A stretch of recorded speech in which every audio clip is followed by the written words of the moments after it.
It has been barely over a week since we got the reveal for Marvel Spider-Man 2, and the news just keeps on coming. Imagine my surprise today when I saw a tweet from senior community manager Aaron Espinoza at Insomniac Games that they had press interviews dropping today for Marvel Spider-Man 2, and to keep an eye out and expect new details and insights. In today's video, we're going to specifically focus on the interviews that dropped from Eurogamer because those are the ones that I was made aware of from Espinoza's tweet. We got two separate articles from them, both talking with creative director Brian Intihar and game director Ryan Smith. The first one discussing the sequel's darker tone, giving us some details about the map, as well as some other key points about the story.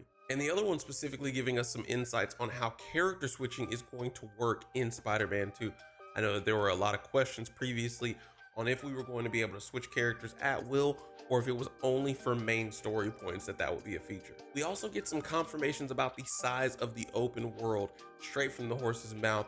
It's really exciting. It's just making it seem like this game is going to be massive compared to its predecessors. But they do give us a little bit more than just the simple factor of character switching, also what that means as far as the gameplay for the entirety of Marvel Spider-Man 2. Before we get into breaking down all that news, I want to let you guys know I appreciate all the engagement you've been giving to the channel lately on the community page and in videos. If you've been enjoying the content, be sure to hit the like button down below, help push us to new viewers and continue to grow the channel. What do you say we try to drive the channel to new heights and see if we can get 10 likes on this video? Now, for starters, Brian Intihar confirmed something about the tone of the story, knowing that they're paying respect to the symbiote and how that storyline is typically darker.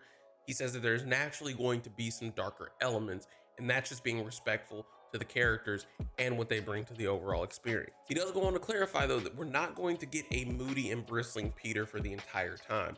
We are seeing a darker side of Peter like what we got in the gameplay trailer, and that's something that's attributed to the new symbiote suit.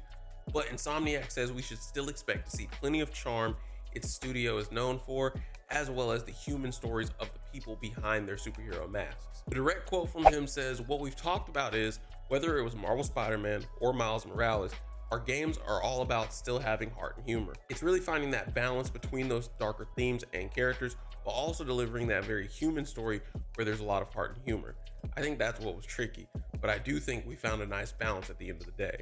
Intihar also reiterates that there's plenty of moments that will make us laugh, smile, and tug on the heartstrings. And that one right there, that's got me worried but excited, with the symbiote storyline and the fact that we have both Peter and Miles who have lost people respectively in their games.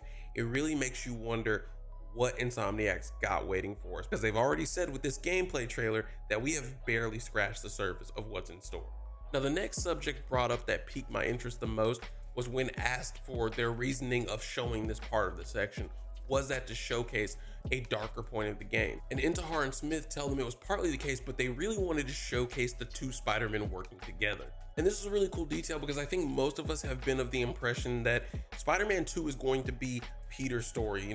Miles had the Miles Morales game, Peter previously had Spider-Man PS4, and we've thought that with this symbiote storyline that it's going to mainly be focused on Peter. But based on what Intihar and Smith said, that's not exactly the case. Intihar says it's a number 2 on the box because of the two Spider-Men. It's not just because it's a sequel.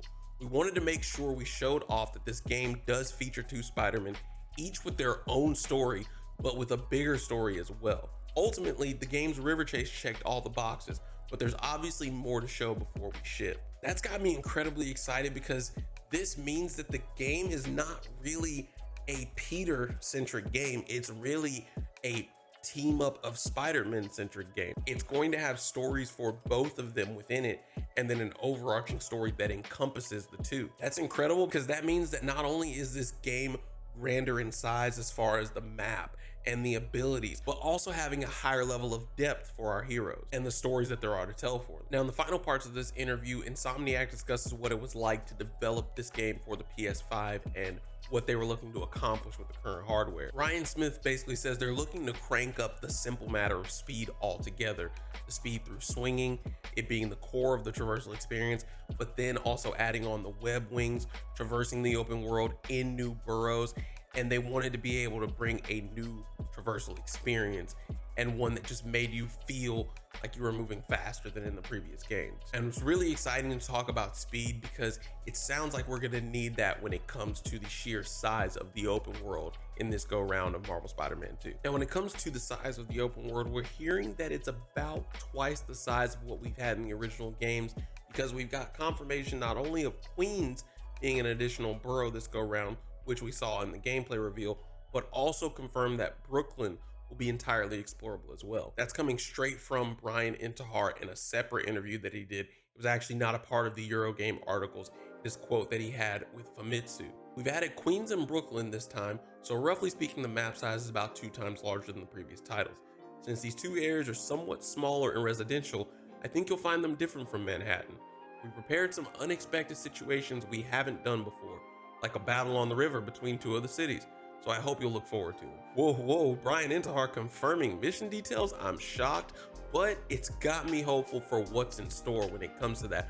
Like, what'll it be like possibly switching between the 2 Spider-Men on each side of the river? That would be insane. Speaking of character switching, it sounds like there's even more levels to this than simply going back and forth between playing as Peter and Miles. We've already previously had confirmation that each character will have their own respective skill tree, as well as a shared skill tree, which makes sense. You'll have Peter having the symbiote powers while Miles has his venom powers. It'll be cool if they possibly have differences in gadgets, like maybe not all of their gadgets are the same, but I am curious at what their shared skill trees will be, probably centered around traversal or maybe combat finishers and takedowns. Now, when it comes to switching characters, Intihar and Smith were asked, can we only switch characters at certain story points, or will we be able to switch between them freely?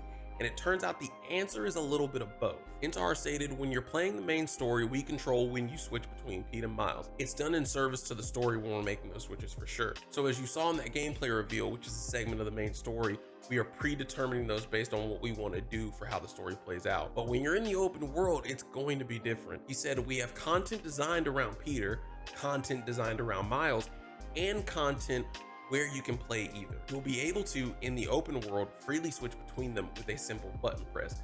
This is thanks to the power of the PlayStation 5. So this one goes out to anybody who was wondering why this title is not going to be cross-platform, and that is because when you develop for the latest gen hardware, you can push games to their limits. You are not held back by having to cater to the lowest common denominator. This is just something that becomes a possibility when the developers only have to concern themselves with how do we make things work with the latest in the current technology. Now, the most interesting thing about what they said to me was the idea that there's content designed around each of the Spider-Men respectively, meaning that we're going to be having missions that are Peter-centric missions, we'll have missions that are Miles-centric missions, but then the places where you can do either or, you know, like, will that mean being able to go back and replay a mission and you can do things differently, or we'll have different dialogue or outcomes if we did them with Miles instead of Peter, or vice versa? And if there are missions that aren't necessarily replayable, what does that mean for like New Game Plus if I go back through and I do the mission with a different Spider-Man? That just seems like something that could be a very fun aspect as far as replayability goes. The variety of gameplay possibilities just lends to the idea that no 2 playthroughs could necessarily turn out the exact same, and I think that's always a really fun thing to do with video games. And this goes straight into the customization aspect. Game director Ryan Smith elaborated, we want to make sure that when you do switch between heroes, there's a sense of familiarity. They're both Spider-Man, you know how to play the game, but you still have that flexibility in that customization for upgrading each of them with their skill trees. I think the next question anyone's probably wondering is, are they going to have shared skill points? Does that mean if I'm like heavily upgrading Miles, then I'm not able to upgrade Peter, at least for their shared portion of the skill tree? And when it comes to their separate abilities, will those have separate skill tree tokens? I think that's the thing people are probably wondering. Let me know down in the comments below, what way do you think that it's going to work? Do you think that we're going to have one set of skill points and you're gonna have to pick and choose how you're going to upgrade each Spider-Man? Or do you think that they're going to have their own respective tokens? That way you could fully max both of them out fairly quickly. Now, I want to wrap this up by saying, Spider-Man fans, we have been eating and it just feels like it's not going to stop. I don't know if you saw, but Yuri Lowenthal actually teased that more information might be coming in the first couple of weeks of June. And apparently later on this month, he, the voice of Peter Parker, and Laura Bailey, the voice of Mary Jane, will be hosting the Future Game Show Summer Showcase event. and he had said, and I quote, "You don't want to miss it, trust me." Does that mean that at this event we can expect to see even more details and hear more about Marvel Spider-Man 2? I'm sure with them hosting, if there's any chance for a Q&A, no one is going to pass up the chance at asking them about details on it. So if you thought I've been putting out a lot of videos about Marvel Spider-Man 2 already, just go ahead and know that there's probably more coming if this is the case and we hear more about it at future game show. Now, in a few of the circulating interviews, both Intihar and Smith addressed the recent claims on whether or not Marvel Spider-Man 2 experienced a visual downgrade in its development. Before you take the time to go searching for those articles to find answers, if you want a condensed version on the matter as well as hear my thoughts on the situation, click the video card on the screen where I break down on whether or not Marvel Spider-Man 2 actually experienced a graphical downgrade. That's all I have for this video today, guys. Thank you so much for watching. If you did enjoy it, please remember to hit the like button and subscribe to the channel to join for more Marvel Spider-Man 2 news as well as gaming news in general. Peace out.